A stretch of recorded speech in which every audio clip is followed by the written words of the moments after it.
Hello students. So this is the seventh video in a series of electromagnetic waves और अब हम यहाँ पे डिस्कस करने वाले हैं नीट के सिलेक्टेड पीवाईक्यूज। ओके, सो डिस्कशन कुछ इस तरह से होगा। आपके सामने स्क्रीन पे क्वेश्चन आएगा और आई विल रिक्वेस्ट दैट आप लोगों ने इसके पहले जो वीडियोस है ईएम वेव्स के वो देखे हो, और सेकेंडली आप लोगों ने डेफिनेटली एनसीईआरटी पढ़ी होनी चाहिए। और उसके बाद जो स्क्रीन पे क्वेश्चन आएगा आप उस पॉइंट ऑफ टाइम पे इस चीज़ को पॉज करो और देन ट्राई करो से क्वेश्चन, और उसके बाद देखो अपना सोल्यूशन। सिमिलरली अगर कोई थियरी क्वेश्चन है तो पहले सोचो कि इसका आंसर क्या हो सकता है और फिर उसके बाद वेरीफाई करो कि आंसर सही है या नहीं। ठीक है, स्टार्ट करते हैं। पहला क्वेश्चन नीट 2024 का है। A parallel plate capacitor is charge by connecting it to a battery through a resistor. If I is the current in the circuit, then in the gap between the plate, okay, क्या है? तो there is no current. Second है displacement current of the magnitude equal to I and it flows in the same direction as I. Displacement current of magnitude equal to I, but it flows in a direction opposite to that of the I. Displacement current of magnitude greater than I and flows but can be in any direction. Okay, तो सबसे पहले जब displacement current discover नहीं हुआ था तब तक तो मतलब ये पिक्चर क्लियर ही नहीं था कि कैपेसिटर के बीच में क्या हो। पर जब मैक्सवेल ने ये चीज़ें डिस्कवर करी तो समझ में आया कि between the capacitor plate there is a current called as displacement current. So option a तो डेफिनेटली नहीं है। और उन्होंने ये भी डिस्कवर किया कि डिस्प्लेसमेंट करंट की value exactly equal to conduction current की होनी चाहिए और सेम डायरेक्शन में होनी चाहिए, सो दैट कंटिन्यूटी मेंटेन हो। दैट इज हम केसीएल के लिए कोई भी जंक्शन पे लगा है तो वो मेंटेन होना चाहिए। इसीलिए है ना, कौन कौन सा ऑप्शन डेफिनेटली रॉन्ग होगा कि डिस्प्लेसमेंट करंट ग्रेटर देन वाला तो हो नहीं सकता और यहाँ पे डायरेक्शन ऑपोजिट है वो भी नहीं हो सकता। हेंस क्वेश्चन वन का जो करेक्ट आंसर है वो ऑप्शन नंबर बी। ठीक है, चलो सिंपल क्वेश्चन है और आई थिंक इसमें एनसीईआरटी का पेज नंबर भी बताया होगा। ओके, चलो आगे बढ़ते हैं। The property which is not of an electromagnetic wave travelling in free space is what. ये भी नीट 2024 का है। बताना है कि इसमें से कौन सी प्रॉपर्टी इलेक्ट्रोमैग्नेटिक वेव की नहीं। पहला, they are transverse in nature. They are obviously transverse in nature, तो ये तो मतलब प्रॉपर्टी है और हमें चाहिए नहीं हो वो वाली। The energy density in electric field is equal to energy density in magnetic field, ये भी सही है। They travel with speed equal to one by root mu naught epsilon naught. And last है they originate from charges moving with uniform speed. अच्छा, free space में पूछा है, hence ये करेक्ट ऑप्शन है। मतलब रिगार्डिंग के ये प्रॉपर्टी है, ये भी प्रॉपर्टी है, ये भी प्रॉपर्टी नहीं है। But they originate from charges moving with uniform velocity, ये गलत है ना? आपको पता होगा इससे मैग्नेटिक फील्ड जनरेट हो सकती है पर ईएम वेव जनरेट नहीं हो सकता। Hence this is not the property, and क्योंकि ये प्रॉपर्टी नहीं है इसलिए इसका भी करेक्ट आंसर है। सो क्वेश्चन टू का करेक्ट आंसर है option number b. Next, in a plane EM wave traveling in a free space, the electric field component oscillates at a frequency of something and amplitude 48 volt per minute. Then the amplitude, word याद रखना, amplitude of oscillating magnetic field कितना है। Okay, तो एक तो V not आपको find करना है और आपको दिया गया है एम्पलीट्यूड 48 वोल्ट पर मीटर, मतलब आपको E नॉट दिया गया है और फ्रीक्वेंसी यहाँ पे है और फ्री स्पेस बोला है। Hence we know free space में the formula is e naught upon v naught is equal to क्या होता है बेटा, सी। आई थिंक इससे आंसर आ जाएगा। मैं सॉल्व नहीं करना चाहता बेटा बिकॉज बहुत बहुत आसान क्वेश्चन है। ओके, तो आप खुद से कर लो, आपका जो भी आंसर है मार्क करो और चेक करो नेक्स्ट पेज पे आपका आंसर करेक्ट है या नहीं। ओके, चलो। When light propagates through a material medium of relative permittivity epsilon r and permeability mu r, तो वेलोसिटी कितनी होगी। ये तो मैंने डायरेक्टली डिस्कशन में भी दो बार, मतलब एक बार पहले और समरी में भी बताया है। तो वेलोसिटी का फॉर्मूला हो जाएगा डायरेक्टली ऑप्शन नंबर सी, है ना, c upon under root of mu r into epsilon. Straightforward question. Okay, very simple. A capacitor of capacitance is connected across AC source of voltage the displacement current is given by कितना। अच्छा, अब displacement current के लिए है ना बेटा, आपको दो फॉर्मूला पता होना चाहिए। एक जो आपका है epsilon naught times d e, sorry let rectify,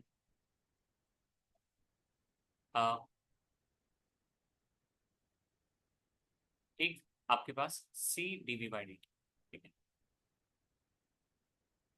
अच्छा, ये c d v by d t कहाँ से आया, मतलब ये यहाँ से जो हम लिखते हैं ना q is equal to c v, फिर अगर मैं इन दोनों का डेरिवेटिव ले लूँ तो आपके पास आ जाता है I d is equal to c d v by d t. Okay, और यहीं से एक्चुअली में दूसरा फॉर्मूला भी बन जाता, अगर याद हो तो। अगर मैं पैरेलल कैपेसिटर के बारे में सी लिखूँ तो वो आता है epsilon not a by D, आपको याद होगा सबको बढ़िया। और ये क्या बन जाता है d v by d t. Okay, v upon d e होता है, तो ये d e by d t आता है, और ई इंटू ए फ्लक्स होता है, तो epsilon not D final.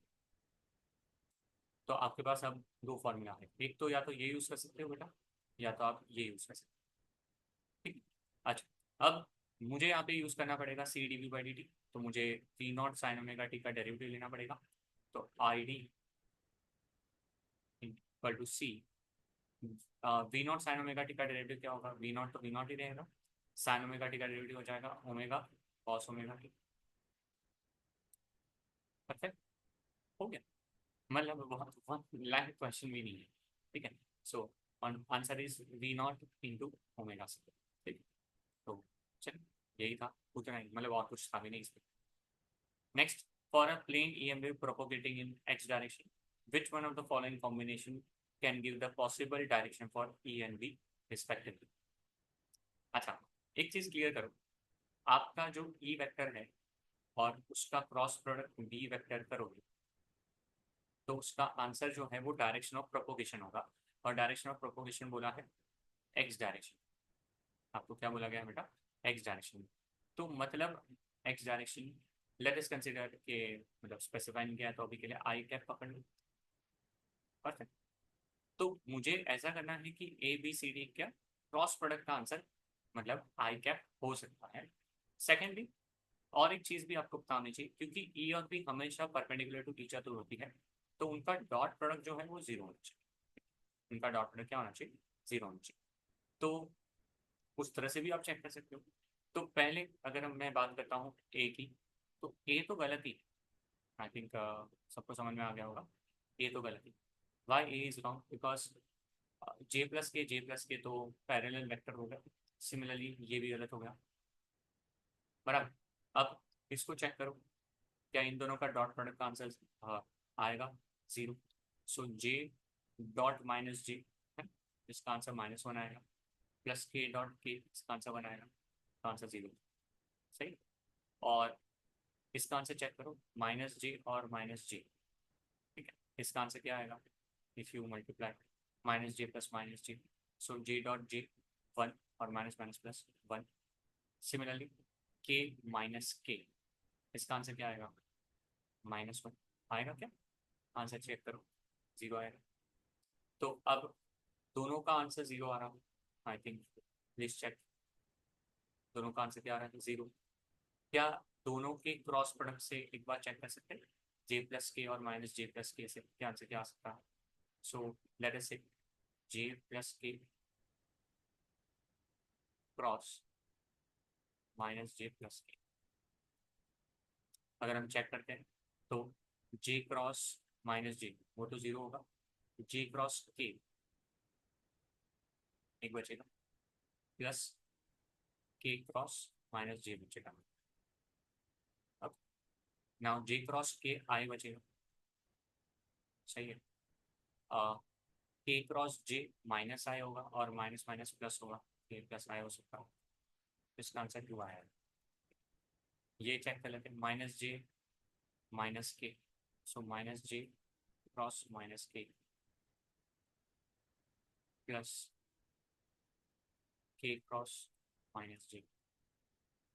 Okay, ये तो प्लस हो जाएगा, जे क्रॉस के आई हो जाएगा, के क्रॉस जे माइनस आई, और ये माइनस माइनस क्या हो जाएगा प्लस, तो इसका आंसर 2 आर।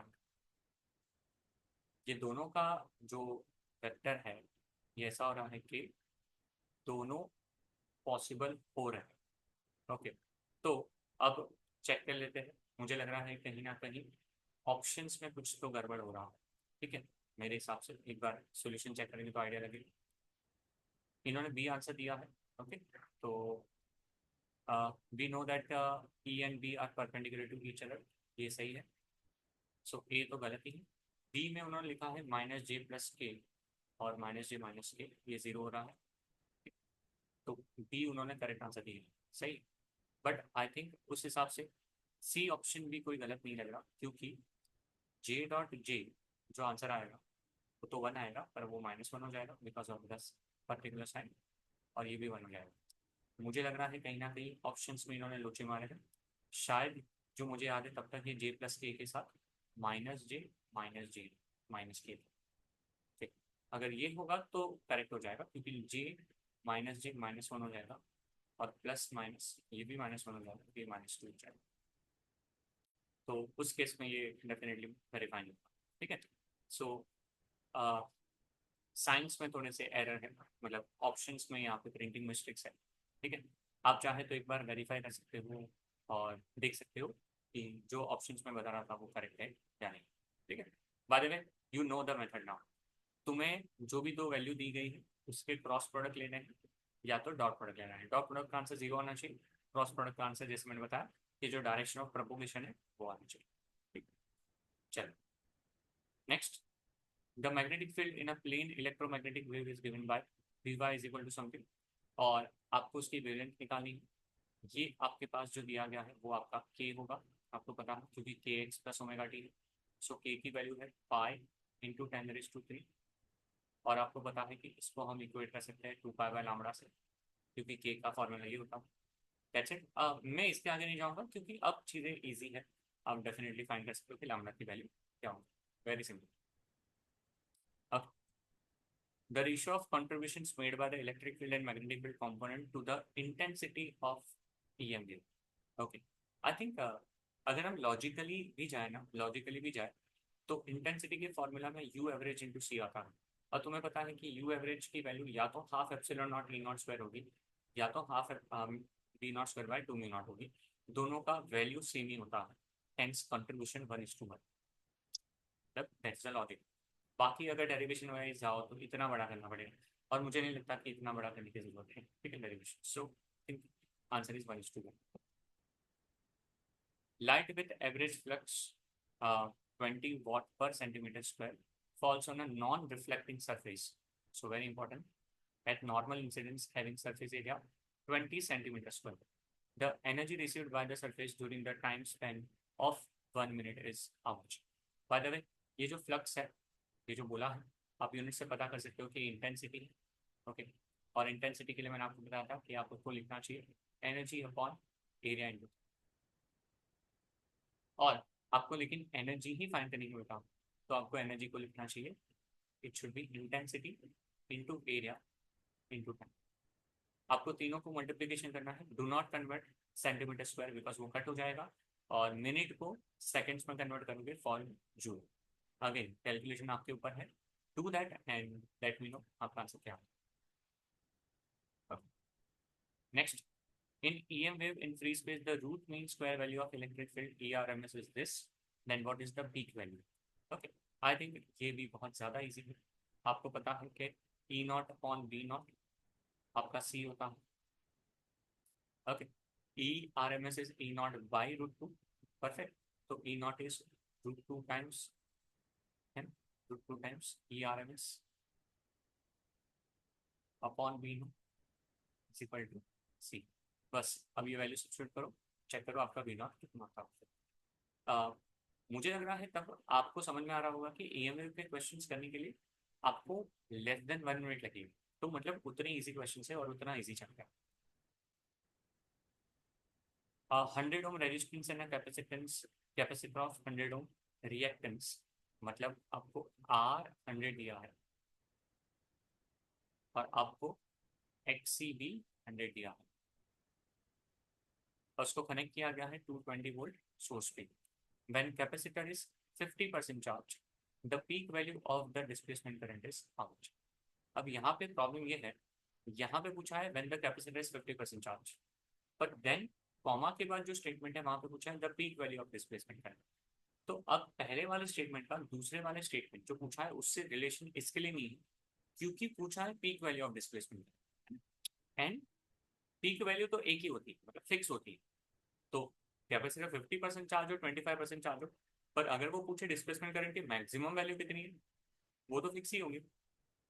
और डिस्प्लेसमेंट करंट की max value and conduction current की मैक्स वैल्यू सेम ही होती है, क्योंकि कंडक्शन करंट ही कैपेसिटर के बीच में दूसरा रोल प्ले करता है as a displacement current. Hence आपको एक्चुअली में कंडक्शन करंट फाइंड करना चाहिए। ओके, दैट मीन्स आपको IRMS फाइंड करना चाहिए, और उसके लिए आपके पास एक 220 वोल्ट लिखा हुआ है। तो आप टेक्निकली क्या कर सकते हो, पहले आई फाइंड करो। ओके, आई के लिए तुम्हें अगर डायरेक्ट RMS फाइंड करना है तो ये जो 220 है अपॉन आपको Z करना पड़ेगा, और Z के लिए आपको करना पड़ेगा under root of R² plus XC²। तो इसका आंसर आ जाएगा 100/2। So it is going to be 220/100/2। ये जो आंसर आएगा वो IRMS आएगा, पर IRMS is I0/√2। It is 220/100/√2। √2 cut हुआ तो आंसर आ जाएगा I0 का 2.2। दैट्स इट, क्योंकि आपको पीक वैल्यू चाहिए, तो ये आंसर आपका करेक्ट आंसर है। अच्छा, तो मतलब थोड़ा क्वेश्चन इन्होंने घुमाया है, मतलब ऐसा पूछ लिया है कि बच्चे कंफ्यूज हो जाए, पर आपको समझना है कि 50% चार्ज से या कोई भी एक स्पेसिफिक टाइम दे दे, उससे पीक वैल्यू पे कोई अफेक्ट नहीं। ठीक है, हाँ उस पॉइंट का कुछ पूछा होता है, उस पॉइंट का कुछ पूछा होता तो बात अलग होती, तो फिर हम लोग को थोड़ा मेहनत करना होता। ठीक, चल। Out of the following option, which can be used to produce a propagating EM wave? I think I should not answer this question. You know already because I have discussed this. So again, आप अपना answer सोचो, और उसके बाद next page पे answer दिया है तो आप उसको ट्राई कर सकते हो। Light with energy flux of मतलब intensity of this falls on a perfectly reflecting surface at normal incidence. If the surface area is 15 centimeter square, the average force is how much? मैंने बोला था force जब भी आए तो आपको याद रखना है रेडिएशन प्रेशर का फॉर्मूला यूज करना पड़ेगा। ओके, प्रेशर का फॉर्मूला मैंने लिखवा था कि परफेक्टली रिफ्लेक्टिंग के लिए 2I/c है, और फोर्स का फॉर्मूला वहां से हो जाएगा 2IA/c। आई थिंक अब तो सारा मतलब पिक्चर क्लियर ही है, सब्स्टिट्यूशन चाहिए और I think you will get the answer. ठीक है, चलो। EM wave of frequency F is 3 megahertz passes from vacuum into a dielectric medium with relative permittivity epsilon, then अच्छा, अगर कोई भी EM वेव वैक्यूम से डायलेक्ट्रिक मीडियम में या तो वैसे वैसा होगा, तो एक चीज तो क्लियर है कि फ्रीक्वेंसी कभी चेंज नहीं होती। सो फ्रीक्वेंसी कभी चेंज नहीं होती, सो फ्रीक्वेंसी कभी चेंज नहीं होती, तो ये वो वाला ऑप्शन कौन सा है, ये है, ये है। तो ऑप्शन ए एलिमिनेट हो, पर क्योंकि वैक्यूम से डायलेक्ट्रिक में गया है तो मतलब वेलोसिटी चेंज होगी, और वेलोसिटी चेंज होगी तो वेवलेंथ भी चेंज होगी, मतलब ये भी क्या है। ओके, और नाउ अगर मैं बात करता हूँ रिगार्डिंग द डाइलेक्ट्रिक कॉन्स मतलब रिफ्रैक्टिव इंडेक्स के बारे में, तो मैंने आपको बताया था रिफ्रैक्टिव इंडेक्स का फॉर्मूला क्या है, mu r into epsilon r. Okay, epsilon r की वैल्यू कितनी है 4, very important. For a dielectric medium the relative permeability is taken to be 1। याद रखना है आपको बेटा, डाइलेक्ट्रिक मीडियम के पास मैग्नेटिक प्रॉपर्टी नहीं होती। ओके, सो आपको उसका म्यू आर 1 लेना होगा। सो 4 × 1 तो कितना हो जाएगा, पर आपको पता है v होता है c/μ, तो आपका c/2 हो जाएगा, मतलब वेलोसिटी हाफ हुई, and velocity is directly proportional to wavelength, so wavelength भी क्या हो जाएगी, हाफ हो जाएगी। Hence answer should be option number b, wavelength is half and frequency remains change. Okay, so that was the correct. Okay, I think चीज़ें समझ में आ रही है कि क्वेश्चंस काफ़ी ज़्यादा simple. The electric field associated is given by something something. The value of the vector k is out. तो यहाँ पे k की वैल्यू निकालनी है। ओके, मैंने जैसे बताया था आपको k is 2 pi by lambda. Okay, और वैक्यूम बोला। और दूसरा, आपको यहाँ से एक ओमेगा मिल जा रहा है, ठीक है। आपको ये क्लियर हो रहा होगा कि ओमेगा मिल जा रहा है कि ओमेगा कितना है, 6 × 10⁻⁸ सी। अच्छा, मैं अभी थोड़ा सा यहाँ पर आपको एक चीज़ समझाना चाहता हूँ। B is equal to f lambda, सही है ना। बी इज इक्वल टू क्या है बेटा, एफ लैम्डा। और यहाँ पे क्योंकि इलेक्ट्रोमैग्नेटिक वेव वैक्यूम में है, तो क्या मैं c is equal to f lambda भी लिख सकता हूँ बेटा। फिर इसको मल्टीप्लाई डिवाइड बाई 2 पाई करके, तो 2 pi F into lambda by 2 पाई। तो सी को 2 पाई एफ तो ओमेगा, और 2 पाई बाय लैम्डा इज के। तो we can use this formula that C is omega by K. C is omega by K. तो K is actually omega by C. बस यार, अब तो बात ही कुछ बची नहीं। You can definitely find out and it ask the class. Which of the following statement is false for the property of EM waves? Both electric and magnetic field attain the maxima and minima at the same place and same time. Summary में discussion करते वक्त ये मैंने बोला था true है। The energy is divided equally. Yes, true है। Both electric field and magnetic field vector are parallel. Definitely false है। This wave do not require any material medium. Absolutely true है। Option C is the correct answer. यहाँ पे एक खतरनाक सा question देखिए, वो पूछा है the electric field of an electromagnetic wave in a medium is represented by Ex equal to 0, Ey equal to something, Ez equal to 0। तो वेव, तो पहले मैंने आपको बताया था कि आपको हमेशा जो चीज़ें हैं वो क्लियर ये करनी है। इलेक्ट्रिक फील्ड कौन से डायरेक्शन में जा रहा है, तो आपको समझ में आ रहा है बाय। फिर यहाँ पे कौन सा टर्म आ रहा है बेटा, और आगे कौन सा टर्म है माइनस, तो मतलब वो पॉजिटिव एक्स डायरेक्शन में जा रहा है। तो पॉजिटिव एक्स है वो वाले ऑप्शन कौन सा है, ये है, ये है। और मूवी मतलब ये तो गलत हो गया, ये भी गलत हो गया।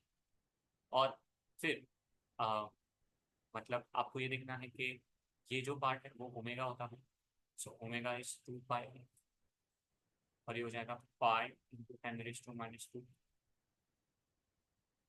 सॉरी, ये ओमेगा नहीं, ये तुम्हारे पास ये के एक्स का पार्ट है ना, तो ये 2 पाई बाय लैम्डा। तो यहाँ से पाई और पाई कर दूंगा, तो यहाँ से लैम्डा आ जाएगा। तो लैम्डा कितना आ जाएगा, 200। और आप इसको ओमेगा टी के साथ कंपेयर कर सकते हो। So 2 pi into 10⁻⁶, 2 pi f, तो एफ 10⁻⁶ आएगा। Hence c is the correct answer. ये भी गलत है क्योंकि इसमें फ्रीक्वेंसी सेम है बट वेवलेंथ में डिफरेंस है। तो अगेन सिंपल क्वेश्चन, ठीक, सिर्फ आइडिया लेना है कि किस तरह से मैं डिटरमाइन कर रहा था कि इलेक्ट्रिक फील्ड वाई डायरेक्शन में लिखी हुई और प्रोपोगेशन कौन से में है, तो मैग्नेटिक फील्ड तुम्हारे पास एक्चुअली में जेड डायरेक्शन में जाएगी। ओके, अब से थियोरेटिकल क्वेश्चन है, तो मैं आंसर्स इसके सिर्फ दिखा दूंगा। आप लोग को डिटरमाइन करना है एएम, माइक्रो, इंफ्रारेड और एक्सरेज, इसमें वेवलेंथ किसका कम किसका ज़्यादा। ओके, आई थिंक थोड़ा बहुत आपको याद होगा कि जो हमारे पास रेडियो वेव्स, फिर इंफ्रारेड, माइक्रोवेव है, एक्सरे है, ठीक है, किसका एनर्जी सबसे ज़्यादा है। ओके, उस हिसाब से आप सोचो, ठीक है। I think you will get the answer. और यहाँ पे वीडियो पॉज करो और नेक्स्ट पेज पे देखना कि आपका आंसर क्या है। The EM wave with the shortest wavelength among the following is what. तो सबसे ज़्यादा एनर्जी जिसकी होगी उसका फ्रीक्वेंसी सबसे ज़्यादा, और जिसकी फ्रीक्वेंसी सबसे ज़्यादा उसका वेवलेंथ सबसे कम। बस ये लॉजिक्स के हिसाब से what is the correct answer. Again you need to think यार, ये थियोरेटिकल चीज़ है, ठीक है। और देख लो आपका आंसर क्या होगा। The energy of EM wave is of the order of 15 kilo electron volt. To which part of the spectrum does it belong? Okay. So मैं यहाँ पे अगेन आप लोग को सिर्फ बताना चाहता हूँ, ये जो 15 किलो इलेक्ट्रॉन वोल्ट है ये एनर्जी है. आपको इसको लिखना पड़ेगा 15 into 10⁻³ into 1.6 into 10⁻⁻19 is equal to h nu या h f. H Planck's constant है, वहां से वेवलेंथ या तो फ्रीक्वेंसी फाइंड करो, c h c by lambda करोगे तो वेवलेंथ मिलेगा, एच न्यू करोगे तो फ्रीक्वेंसी मिलेगा, और फिर उस फ्रीक्वेंसी को कंपेयर करो कि वो चारों में से कौन से रीजन में लाई कर रही है. ठीक है. अगेन मैंने बोला वैसे आपको चीजें पता होनी चाहिए यहाँ पे. ठीक है. सो आंसर फिर इन्होंने लामड़ा का निकाला है और पता चला है कि वो एक्सरे के टर्म्स में आ रहा है. The condition under which a microwave oven heats up a food atom containing water molecule most efficiently is the frequency of microwave oven must match the resonant frequency of the water molecule, because if it does that, then because of the resonant frequency concept क्या हो जाएगा कि आपके water molecule के जो vibration के amplitude है वो बढ़ जाएंगे. ओके. और उसकी वजह से आपका हीटिंग बहुत एफिशिएंटली और फास्ट होगा. Hence option is the correct answer. बाकी सब नहीं डेफिनेटली. ठीक. सो अच्छा क्वेश्चन है, मतलब अगेन एनसीईआरटी पढ़ोगे तो ही चीज़ें आनी. The decreasing order of wavelength of infrared, microwave, ultraviolet and gamma ray is what? Okay. तो वेवलेंथ डिक्रीजिंग ऑर्डर बोला है, मतलब लेफ्ट साइड पे सबसे हाईएस्ट चाहिए और राइट साइड पे सबसे कम चाहिए. राइट साइड पे सबसे कम चाहिए मतलब वहाँ पे फ्रीक्वेंसी सबसे ज़्यादा चाहिए, मतलब गामा रेज तो लास्ट में आना ही चाहिए. आई थिंक अब तो कहानी बहुत सिंपल. That's it. बहुत सिंपल. सो नीट के ऑलमोस्ट हमने सारे पीवाईक्यूज कवर किए, ऑलमोस्ट जो मेजोरिटी अच्छे अच्छे वाले हैं हर टाइप के. तो यार आप चेक कर सकते हो कि ऐसा कोई भी एक भी क्वेश्चन नहीं है जो कि बहुत आउट ऑफ द बॉक्स है, कुछ अलग है. एंड इस चैप्टर का जो 4 मार्क जैसे मैंने बताया है कि आप डेफिनेटली अचीव कर सकते हो. ठीक है. That's it from my side. Next और जो काइंड ऑफ लास्ट वीडियो है इस सेगमेंट का, वहाँ पे हम मेंस के सिमिलर लेवल पे क्वेश्चंस डिस्कस करेंगे और आपको समझ में आएगा कि मेंस के क्वेश्चंस भी काफ़ी काफ़ी अच्छे हैं, हमारा काफ़ी सॉरी इजी है और straight forward. Okay. Thank you so much.